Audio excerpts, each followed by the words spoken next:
আম্মা জান আয়েশা সিদ্দিকা বলেন, মিশকাত শরীফে 115 পৃষ্ঠা আসছে আরবি ভলিউম, ইবনে মাজাহ, তারপরে মিরআতুল মানাজি তৃতীয় খণ্ড 315, আর মিরকাত শরীফের তৃতীয় খণ্ড 195 পৃষ্ঠা।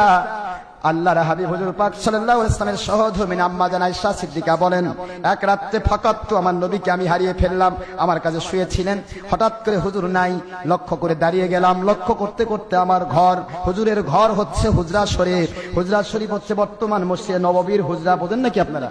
হুজুর পাক সাল্লাল্লাহু আলাইহি ওয়াসাল্লামের রওজা যেটা, সেটা আম্মা জান আয়েশার ঘর।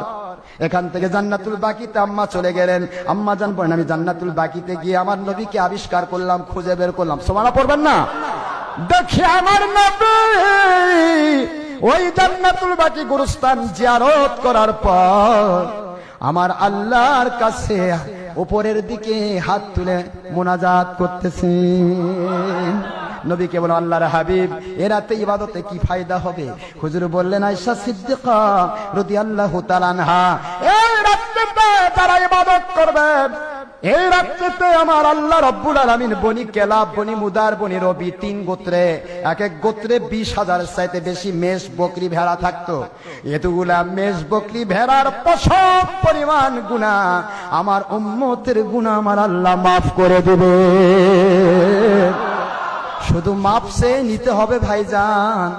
আমার নবী বলেন, তাদের গুনাহ মাফ করে দেওয়া হবে এই রাত্রিতে যারা আল্লাহর কাছে দুখানা হাত তুলে কাঁদে। এভাবে যদি বলতে থাকি রাত পড়ে যাবে।